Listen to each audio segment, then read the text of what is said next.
In today's episode, we explore the topic and concept of carbon sequestration using the ocean's natural sequestration cycle, but industrializing it. We explore the potentials for carbon sequestration hubs at ports and its potential for supporting the cruise industry in solving the carbon removal issue pre-2030. We explore this through a value chain perspective with three innovators. Circled around Scape and looking at how actors can capture carbon and deliver it to Scape. So with me in studio today, we have Dr. Nathan Walworth, who is an entrepreneurial climate scientist and adjunct professor who has studied the marine carbon cycle for 15 years from the tropics to Antarctica. He stepped into climate entrepreneurships 10 years ago as part of several founding teams, including an impact accelerator supporting diverse founders across renewable energy, circular manufacturing, AI, and ocean technology. He was the first head of science at the pioneering company Vesta that conducted the first field trials using the mineral olivine for carbon sequestration. In 2024, he spun Scape out of Vesta as the CEO and founder, and he has now assembled a team of energy executives and earth scientists. And then we have Chase Dwyer, co-founder and CEO of Carbon Ridge, a leading developer of onboard carbon capture solutions for maritime and shipping offshore industries. Third guy on board with us today is Michael Walker, who's the CEO of Stax, pioneer in maritime emission capture and control. Stack's patented flexible exhaust capture system is designed to fit on all ships without modification, even in the most congested ports. So we have a group of three really interesting innovators with us. And I would love to first hear from you, Nathan. And we start talking about the pioneer commitment. So can you bring us into the world of this natural cycle and how Scape and your partners fit in to deliver solutions beyond what we have today? Yeah, thank you so much, and really appreciate you having us on to talk about our solutions. So, as an original oceanographer and marine climate scientist, the ocean and Earth have one of the largest carbon cycles, which is actually the mineral dissolution of minerals like olivine and seawater. So this carbon cycle has been regulating Earth's climate for billions of years. So I like to say it's already at scale. So the question, I think, becomes, how can we leverage this natural process for the activities and particularly the hard to abate sectors that we need to reduce emissions around. For example, this carbon cycle requires a mineral called olivine. It is a magnesium silicate. It comes from volcanic activity. It's one of the most abundant minerals in Earth's mantle. And so as that dissolves in seawater, for example, there's a very famous beach in Hawaii called Papakolea where this is happening all the time. So as this dissolves in seawater, it sequesters atmospheric CO2 into the form bicarbonate where it's stable for 10,000 years. And oceanographers have been publishing on this for decades. So it's very well known stability. The question is, can we use that process to instead sequester industrial emissions from hard to abate sectors along things like ports and coastlines? So at Scape, we said, why don't we containerize this reaction and, develop coastal facilities where we can take in CO2, industrial CO2, and sequester it, knowing that the sequestration is permanent. And I think one of the big value adds here is that if for the maritime industry is if we can set up things like sequestration hubs at ports, then we can remove a lot of the complex logistics that CO2 capture and then sequestration typically experience, for example, pipelines and injection wells. And we could do it at a fraction of the cost because that reaction is an ambient temperature, ambient pressure reaction. So it doesn't pull a lot of energy, for example. So, at Scape, we really dug in on the CO2 sequestration part, which in carbon capture and storage is known as carbon storage. And so our approach was really to then partner with other innovative companies that are figuring out the other complex logistics of capturing carbon for the maritime sector, which comes with its own challenges. So that's why I'm excited to have Michael and Chase here today.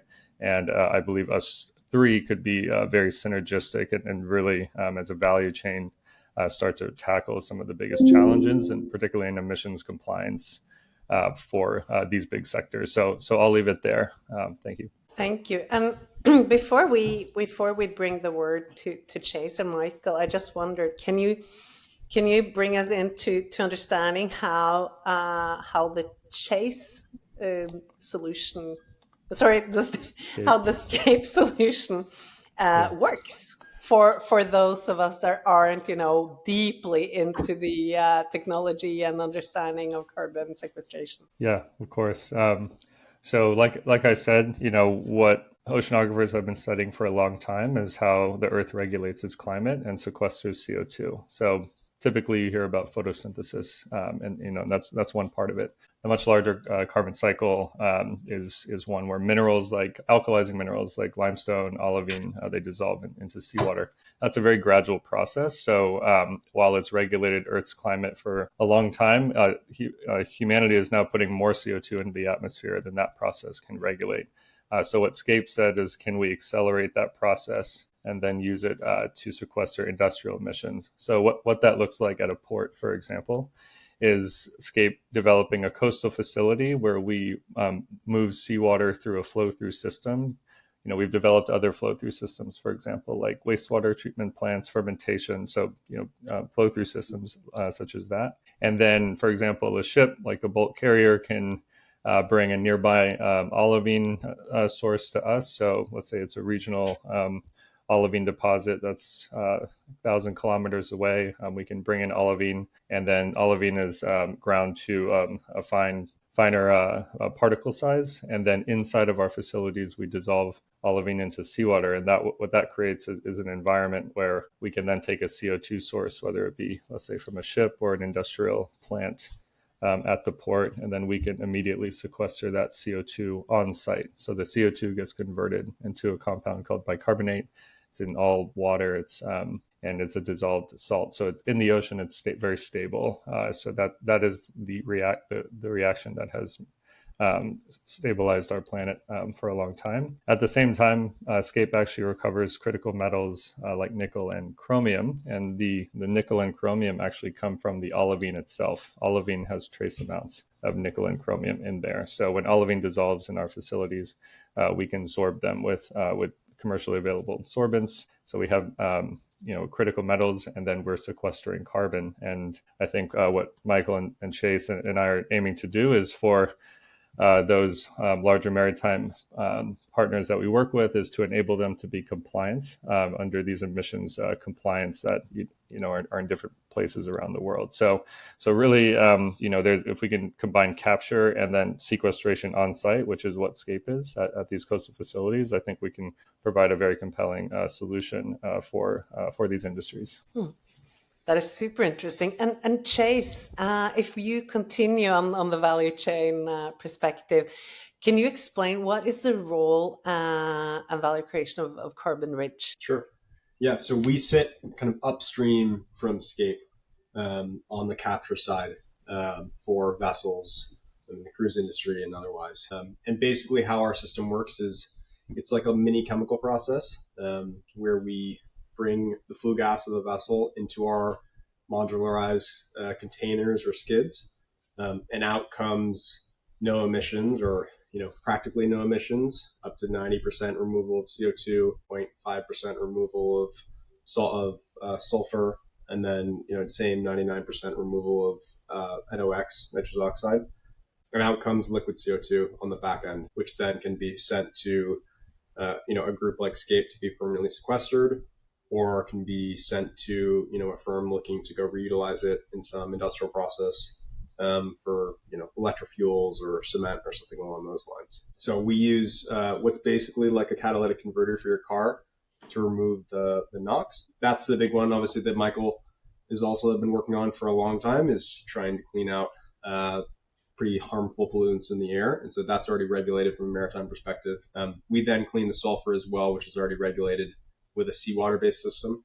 And then we get to the CO2 capture, which is really our bread and butter. And our system is a complete end-to-end system on the vessels. We do CO2 capture regeneration of the solvent that we use to capture the CO2 so that you're constantly using the same solvent. You're not loading new solvent every time you come on a vessel, which gets very expensive. And then at the end, we compress the CO2 and we liquefy it into a liquid form so that it can be sent and used industrially. The key part of our technology is that we use centrifuges to do a good amount of those processes, which significantly reduces the overall size of the equipment and the carbon capture process and a lot of the other pieces by over 75%. So that's kind of our core bread and butter. We're operating globally, so we have kind of partners in Asia, a few in the US, and then we have a first plant that we're putting online, a tanker ship, this year. That is very exciting. And Michael, can you explain to us how stacks plug into this value chain? Because of course the retrofit and changes to existing ships, that is quite complex. And you're on mute, sorry. There we go. Sorry about that. Yeah, we offer a little bit of a different solution than Chase and Nathan, but a complementary one and really the direction we're going. Right now, Stacks primarily targets PM and NOx, and that's per the California Air Resource Board, CARB's, at-berth regulations. So we address that need for the thousands of ships that come into the California berths that are required to have their emissions treated while they're in port. And that includes cruise and containers, auto carriers, and tankers as well. And so we currently have 8 units in operation. We're scaling up to 30. Our technology reaches up to the stack, actually, from a barge-based solution and captures the emissions from the actual exhaust stack. And so we're able to take that exhaust stream, run it through our processing system, reduce PM by 99%, NOx by greater than 95%, and ultimately qualifying those visits underneath that California Air Resource Board regulation. The logical next step for us is to partner with Chase and Nathan and entities that are now capturing carbon on the back end of that. So it's a natural transition for us. California hasn't made the move yet to regulate carbon, but we anticipate that to be in the forefront, or in the future rather. And so the unique aspect that we have, where Chase and Nathan are able to actually do it on board. So there's this nice great evolution as we retrofit and we add new builds into a carbon capture component. We kind of backfill that area that people aren't doing as of yet, or when you have unregulated or unconverted vessels, you're able to put a carbon capture system on a system like a Stacks, and we're able to turn your port visit to a zero emission visit. So we're super excited about it. Currently, I think we've treated somewhere around 90 tons of emissions in the state of California. The regulation just moved up in 2025 to include auto carriers and tankers. And so it's a big leap forward. We're also very excited about the opportunity that we have in the UK and EU with regard to carbon capture in those venues as well, as we look as an alternative to shore power, which has its limitations from a CapEx standpoint, from a deployment standpoint, and then also certainly there's the vast majority of ships do not have any kind of shore power ability. So with a stack system, with a partner with Chase or Nathan, we're able to take and address those waste streams while they're at port and give them a zero emission footprint.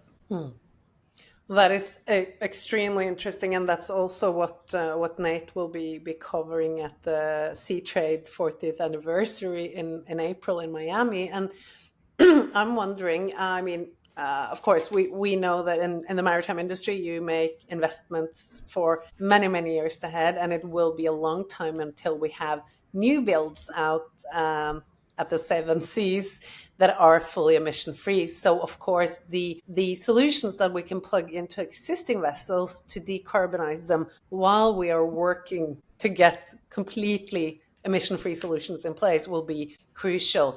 And when we look at, getting towards 2030, can you share with us a bit around your progress? When will we be able to have this kind of combination of solutions on board a vessel?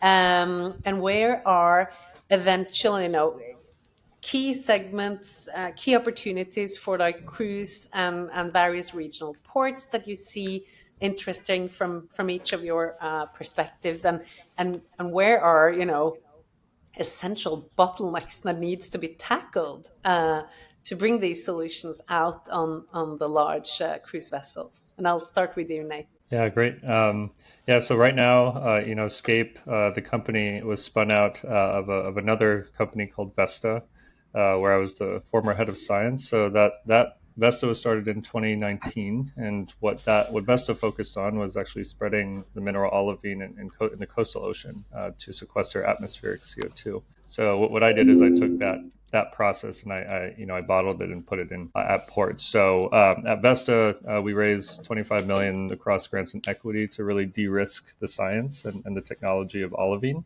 When we were starting, there was no real precedent yet for that type of sequestration. So in 2024, I spun Scape out, and we raised first quick round of funding, and right now we're raising basically a late seed type of round. And what we will plan to do is to really develop our shipping containerized unit to do very rapid modular testing, where we can go to coastal industrial sites, place it on site that's minimally invasive, and do that rapid testing. And then going towards 2028 to 2030, our goal is to really have closer to 50 to 100,000 ton CO2 per year system that's running at ports and coastlines.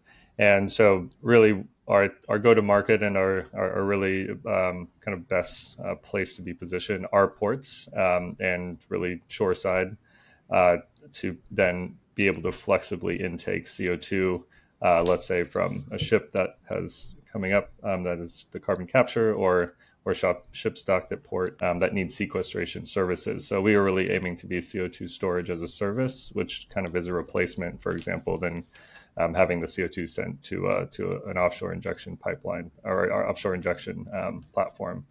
Things like that. So really by 2030, we aim to be commercial at the 100,000 ton scale, and then ultimately have a vision for the 1 million tons of CO2 per year facility, which is still quite smaller than, for example, like a wastewater treatment facility. So that's really kind of the scale path that we're on, and yeah. Thank you. And Chase, about you, you mentioned that you are now getting your solution on board with a tanker vessel. But right. But how about the cruise market, and what's your pathway? What's needed? Yeah. So as I said, we're deploying our first system right now on a vessel. We've been working on land for a little while now and kind of innovating on the technology, I guess. And once the first deployment is done, that deployment is, think of it, it captures a bit less than 5% of the flue gas of the vessel. So it's kind of a slipstream of it. Really, it's to get full end-to-end validation of the technology, because we are using some newer things from a maritime perspective, industrial technology that's been deployed at scale for a long time, but bringing things into the maritime industry is always a process of trying to make sure everybody's comfortable with it, right, and kind of understands all the elements. Once that's done, we're then moving towards commercial deployment. There's no fundamental R&D issues that need to be solved in order to scale from where we are today to up to 70, 80, 90% capacity on these vessels, whether it's a cruise ship or it's a tanker or a container line. So we're working with a handful of different players across the tanker business, container ships, talking with a few group of people in the cruise space about what these deployments are going to look like, and targeting to begin the construction of the first larger scale unit in 2026. So it'll be going from pilot scale to commercial scale in the next 24 months, think of it essentially. And I think, one of the really interesting things that we've been looking at, and kind of going to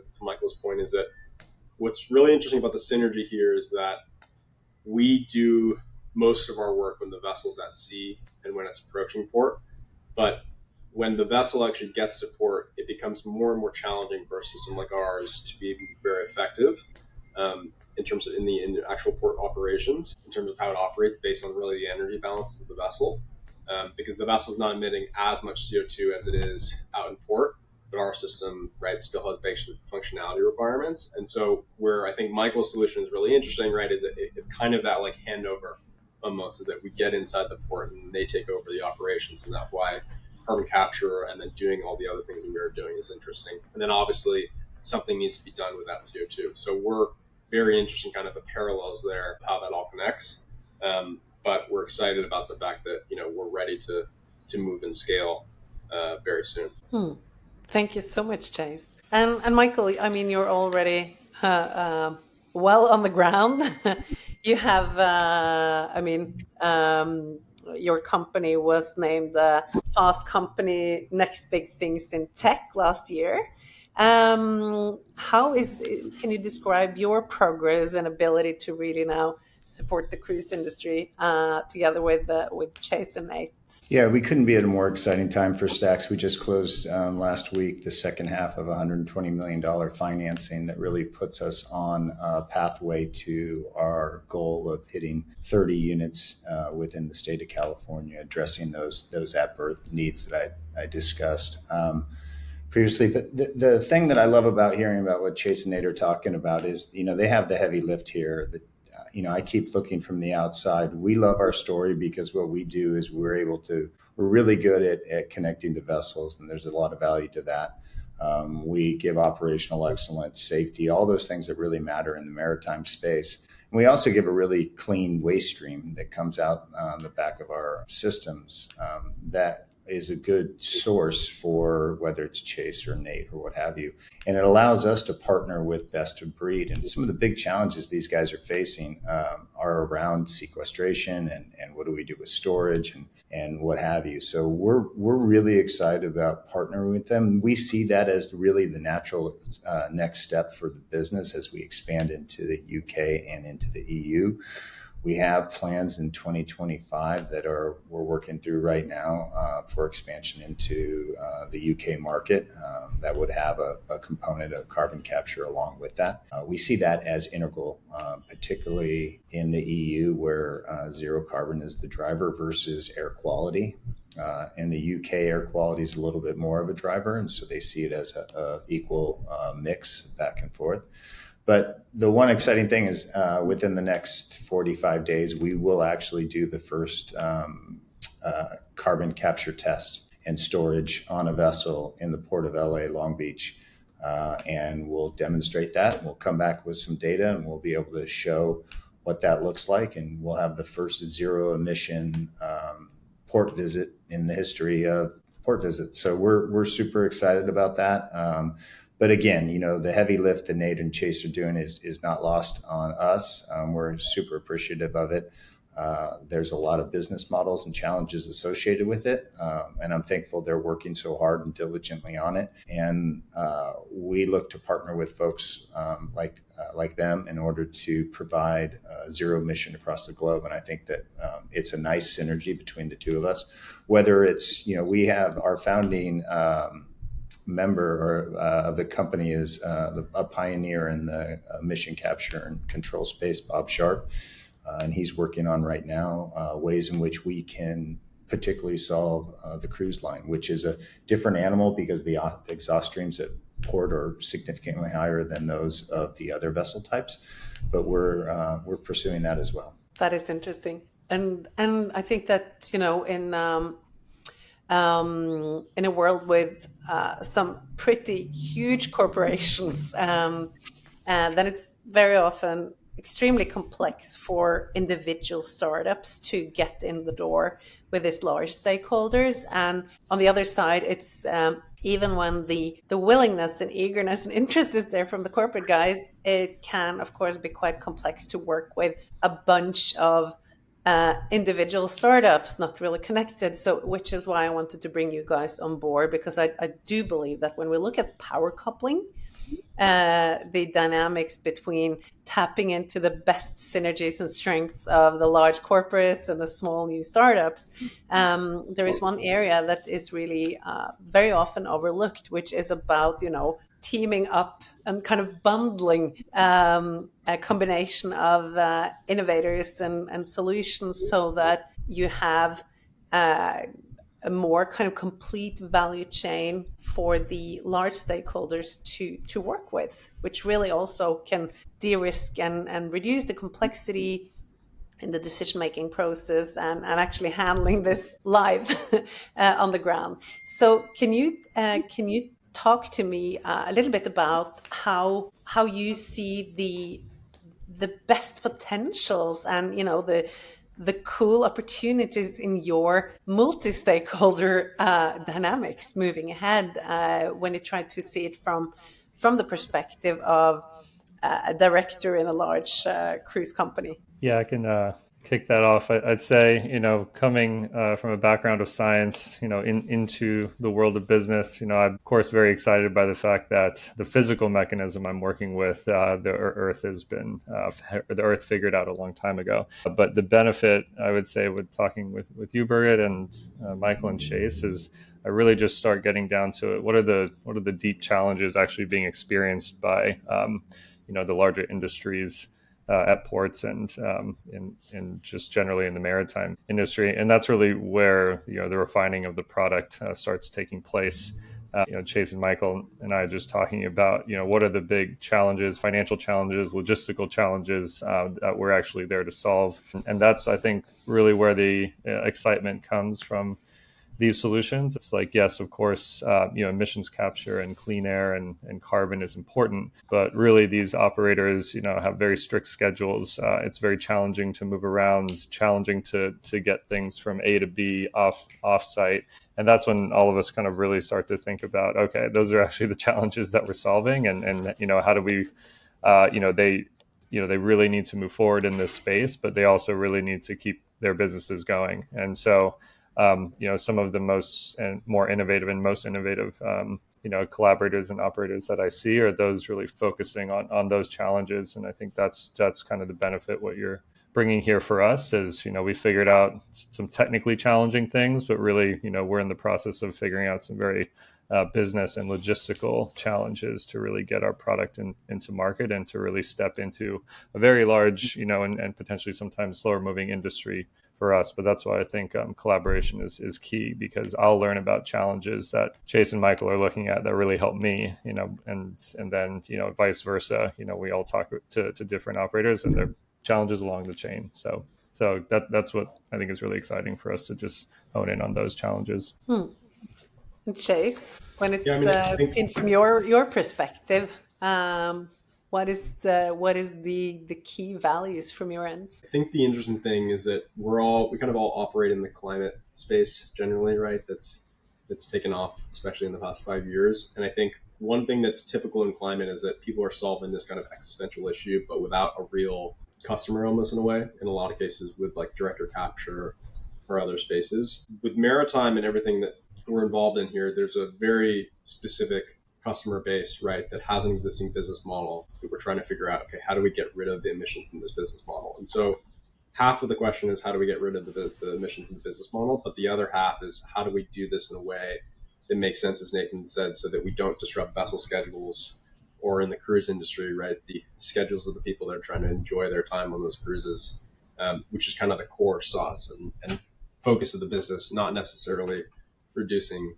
the effects of climate. And so I think the big thing from our perspective is understanding, how do we look at it very holistically, right? If this needs to be an end-to-end solution, and what are the goals? And so, where we can align with Scape is that the goals at the end of the day are to reduce CO2 emissions as much as possible. And to do that with carbon capture, you really need to look at, how do we get the CO2 to a permanent place where it can be stored long term, so that you can actually qualify to say, we captured CO2, we got rid of it, it has a climate impact. So there's a natural synergy there, and our ability to kind of partner and say, hey, we're going to have this kind of complete end-to-end solution to capture the CO2 on the vessel and the rest of the emissions, and then do something with it after. And I think the same thing when it comes to stacks, right, is that complementary solution where we can do a lot of work at sea, but Michael's much better at doing it at the port. And you really need both, right? Because one almost can't function without the other in a way, to have that full holistic solution. And then I think the back end of it, right, is that Michael's also looking at carbon capture on ships. So obviously there's a natural synergy there, as we have a technology we've been working on. So I think that I was saying this, it might have been almost a year ago, to one of the strategy managers at one of the large industrial maritime OEMs. I said, if your guys going to go try to build a carbon capture business, I would go buy a carbon capture developer. I would buy a port CO2 and NOx developer, and then I would go buy somebody who's looking at the logistics or the back end of the solution. And that's kind of who you have here on this podcast. So it's really the full end to end.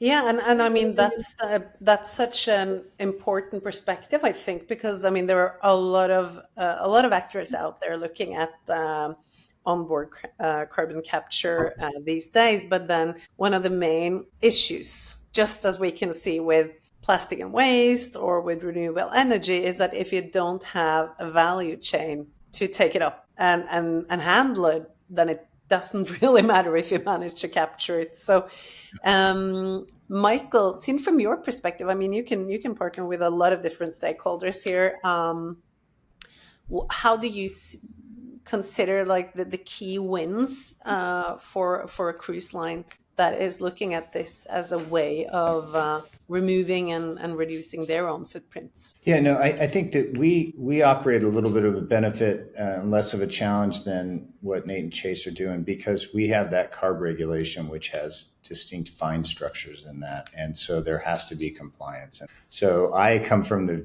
standpoint almost like, man, I would love to see some kind of carbon tax or something that would drive the value of carbon in a way that we get the response that we get, which is they have to use this technology. And so there has to be adoption of it. I will say that said, and that's why I'm so interested in having these conversations with Nate and Chase and others around what their model looks like and how we can partner together and what those synergies are.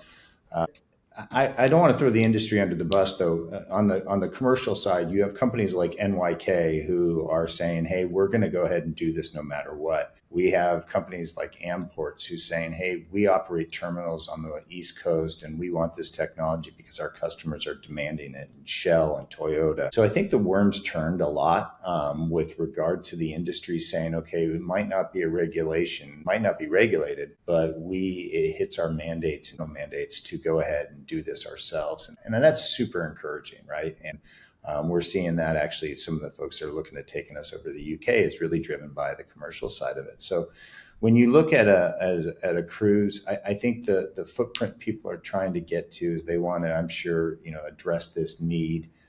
There's a way for it to, from a business standpoint, I'm sure, to pass those costs through and along. But ultimately, how do you solve this problem of capturing carbon in the most efficient way while at berth without, screwing up operations or lessening the experience? I think there's some challenges to it, but I think also that it's all workable. And I think ultimately it's something that if we close our eyes and open them up in 5 years, it'll be a solution that's going to be there on the table, because I think it's inevitable that we're heading in this direction, and now it's just a function of what's the best path to get there. And I mean, I'm not sure yet if Michael and Chase will we be seeing you at Sea Trade by any chance? I'm not sure yet. No. You're not sure yet. Anyway, for the cruise folks out there listening in and watching here today, how can ports and cruise lines team up with you, and where do you see like the ideal partners and regions, markets where you think you should have capabilities to move in early and really create these amazing power couple structures ahead to help the cruise industry on this important area?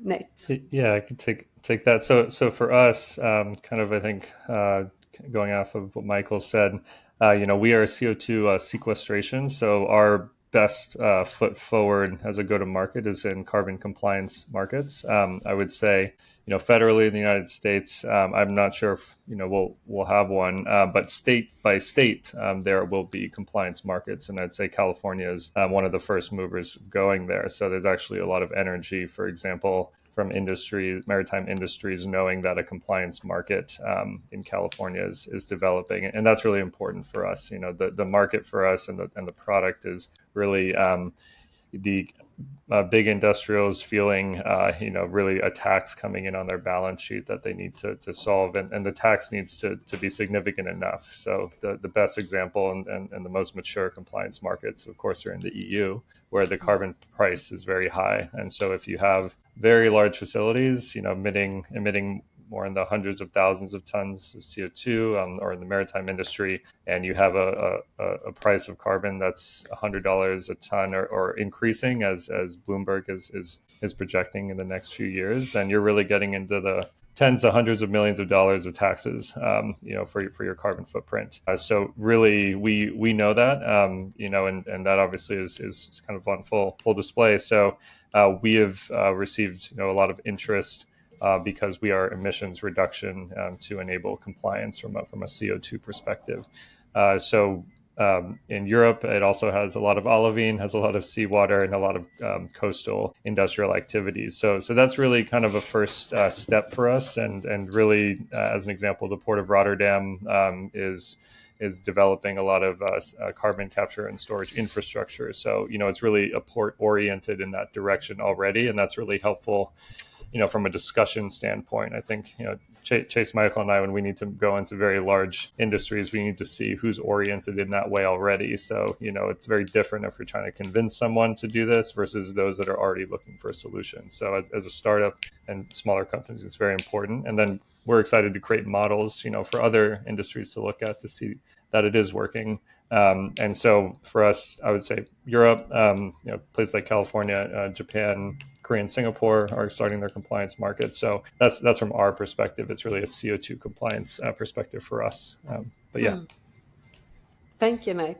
Anything you guys want to add, Chase and Michael, on your ideal first mover? Yeah, I think from a broader perspective, when you look at the regulatory, Michael's right that the industry has been very slow to move to adopt anything when it comes to around CO2. But you do have the CII regulation in place today, which does affect some vessels depending on the routes that they're operating. The cruise industry operates very short distance routes relative to a lot of other vessels. So sometimes you do see an impact there if you have older vessels. So that might be a pain point for operators. And then you do have a slow but developing regulatory market around adopting something that's more related to putting a price and a levy on CO2 at the IMO level.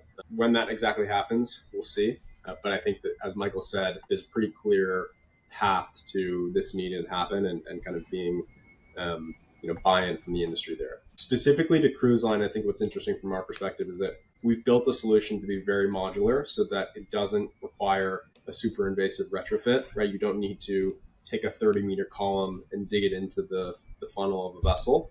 We have these modules basically that can be installed really anywhere adjacent or in the engine room on a new build. And so we provide a solution that can be more plug and play for the cruise industry. And I think then, in addition, what we're looking to do is provide this end-to-end solution for ship owners, right, to decarbonize. So it's not just the carbon capture technology on board, it's the management of all the logistics that come after it. And Nathan's solution is one part of those logistics, right? And they're trying to minimize so that you don't need to do maybe a bunch of, other transshipment or trucking or something like that. But also looking at the monetization and bringing the scheme back together, looking at financing and what's the right way to finance these kind of package module units, and really wrapping it all up into kind of carbon capture as a service, and then looking at what you're doing on the port side, which is what Michael's working on. So I think from our perspective, it's a cruise line that says, there's this explicit need for us to go and reduce CO2 in these solutions. They can't find a good alternative that can really get them to high levels of CO2 reduction. And we provide a relatively plug and play way to do that. That's going to be commercially available here, very soon. So that's kind of how we see the direction of the industry. Thank you, Chase. Those are great points. We will land in very soon and round up this episode. But Michael, do you have additional points that haven't been covered by Nathan or Chase, or that are different seen from your perspective on the early movers market? Yeah, I'm wildly encouraged. I think 3 years ago when we started raising money, the quality of venture capital that we were talking to that was focused on the carbon capture space was tier one, and they were the best. And I remember, thinking to myself, okay, this is exactly what it needs to get to where, we're going to have a successful market, because you have high quality venture capital putting money into organizations and supporting them. So places like Scape and Carbon Ridge, that's where all this comes from. It starts bubbling up from having great focused venture capital as well. And then I think ultimately, when we're able to showcase the first carbon capture at birth, I think then that shows to regulators, hey, look, this is real.